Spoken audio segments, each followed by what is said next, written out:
Hello friends, स्वागत है आप सभी का अपने यूट्यूब चैनल फ्यूचर पॉइंट में।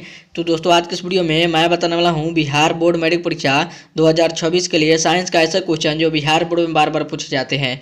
तो इस वीडियो को शुरू से अंत तक देखिएगा, इस वीडियो को कहीं से स्किप मत कीजिएगा। और यदि दोस्तों अगर आप इस चैनल पर नए हैं तो चैनल को सब्सक्राइब कर लीजिएगा और वीडियो को लाइक जरूर कर दीजिएगा। तो चलिए क्वेश्चन की ओर चलते हैं। तो दोस्तों, यहाँ पे आपका पहला नंबर प्रश्न है, आरबीसी का जीवन काल कितने दिन का होता है? बताइए कमेंट करके, आरबीसी का जीवन काल कितने दिन का होता है? याद रखिएगा 120 दिन का होता है। कितने दिन का होता है? तो 120 दिन का होता है। यहाँ पे आपका ये ऑप्शन राइट आंसर होगा। चलिए आगे चलते हैं अगले प्रश्न को। तो दोस्तों, यहाँ पे आपका अगला नंबर प्रश्न है, प्रकाश की चाल अलग अलग माध्यमों में क्या होता है? आपके क्वेश्चन है, प्रकाश की चाल अलग अलग माध्यमों में क्या होता है? तो अलग अलग होता है।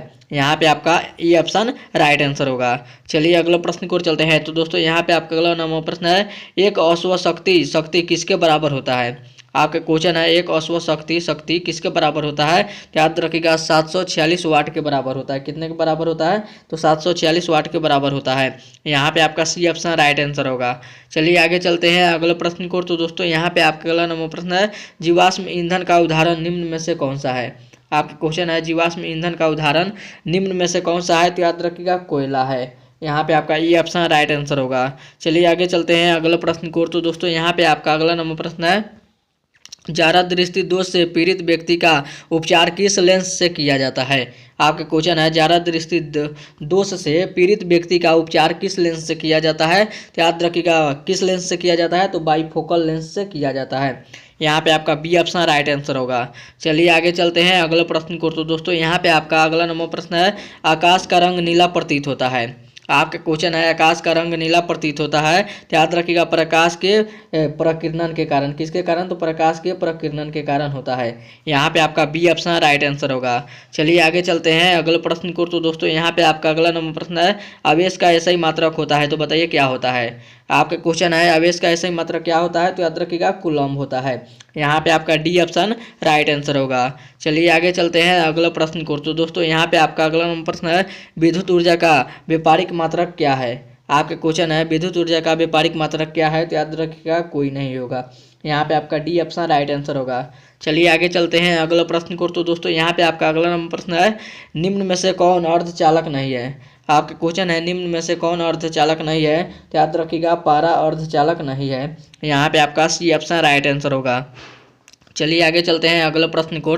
तो दोस्तों, यहाँ पे आपका अगला प्रश्न है, अति भारण के समय विद्युत परिपथ में विद्युत धारा का मान क्या होता है?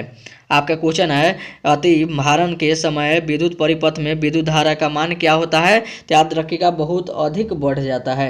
यहाँ पे आपका बी ऑप्शन राइट आंसर होगा।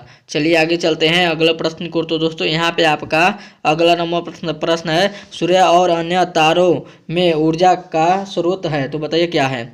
आपका क्वेश्चन है, सूर्य और अन्य तारों में ऊर्जा के स्रोत है। तो बताइए इसका आंसर क्या होगा? तो याद रखिएगा नाभिकीय संलयन की अभिक्रियाएं होगा। यहाँ पे आपका बी ऑप्शन राइट आंसर होगा।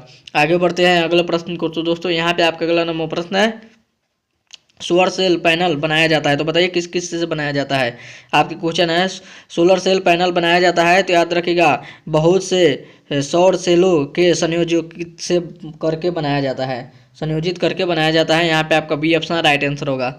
आगे बढ़ते हैं अगले प्रश्न को। तो दोस्तों, यहाँ पे आपका अगला नंबर प्रश्न है, प्रकाश का वेग न्यूनतम होता है। तो बताइए किस चीज़ में होता है? आपका क्वेश्चन है, प्रकाश का वेग न्यूनतम होता है।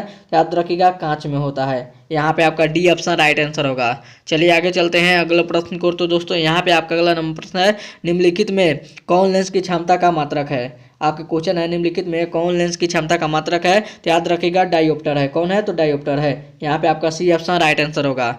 चलिए आगे चलते हैं अगला प्रश्न को। तो दोस्तों, यहाँ पे आपका अगला नंबर प्रश्न है, प्रकाश रासायनिक अभिक्रिया में। बताइए आपका क्वेश्चन है, प्रकाश रासायनिक अभिक्रिया में। तो याद रखिएगा प्रकाश का अवशोषण होता है। क्या होता है? तो प्रकाश का अवशोषण होता है।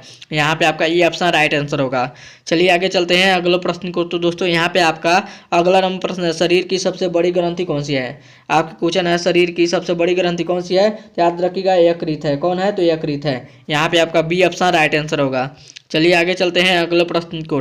तो दोस्तों, यहाँ पे आपका अगला प्रश्न है, टार्टरिक अम्ल निम्नलिखित में से किस में पाया जाता है? आपका क्वेश्चन है, टार्टरिक अम्ल निम्नलिखित में से किस में पाया जाता है? तो याद रखिएगा इमली में पाया जाता है। किस में पाया जाता है? तो इमली में पाया जाता है। यहाँ पे आपका डी ऑप्शन राइट आंसर होगा। चलिए आगे चलते हैं अगले प्रश्न को। तो दोस्तों यहाँ पे आपका अगला प्रश्न है, मनुष्य में पाचन की क्रिया कहाँ से शुरू हो जाता है। आपका क्वेश्चन है, मनुष्य में पाचन की क्रिया कहाँ से शुरू हो जाता है। तो याद रखिएगा मुख गुहा से होता है। कहाँ से होता है, तो मुख गुहा से होता है। यहाँ पे आपका डी ऑप्शन राइट आंसर होगा। चलिए आगे चलते हैं अगले प्रश्न को। तो दोस्तों यहाँ पे आपका अगला नंबर प्रश्न है, सोडियम बाइकार्बोनेट में किस अम्ल का उपयोग किया जाता है। आपका क्वेश्चन है, सोडियम बाइकार्बोनेट में किस अम्ल का उपयोग किया जाता है। तो याद रखिएगा टार्टरिक अम्ल का उपयोग किया जाता है। किसका उपयोग किया जाता है, तो टार्टरिक अम्ल का उपयोग किया जाता है। यहाँ पे आपका बी ऑप्शन राइट आंसर होगा। चलिए आगे चलते हैं अगले प्रश्न को। तो दोस्तों यहाँ पे आपका अगला प्रश्न है, तनु HCl का पीएच मान होगा, तो बताइए कितना होगा। आपके क्वेश्चन है, तनु HCl का पीएच मान कितना होता है, तो 0 होता है। यहाँ पे आपका डी ऑप्शन राइट आंसर होगा। और ये था आपका वीडियो का लास्ट क्वेश्चन। अब वीडियो यहीं पे खत्म करते हैं। उम्मीद करते हैं यह वीडियो आप सभी को बहुत ही अच्छा लगा होगा। तो इस वीडियो में जाते जाते इस वीडियो को जरूर एक लाइक कर दीजिएगा और चैनल पर आए तो चैनल को सब्सक्राइब जरूर कीजिएगा। तब तक मिलते हैं अगले वीडियो में, तब तक bye bye, thank you for watching. मिलते हैं अगले वीडियो में।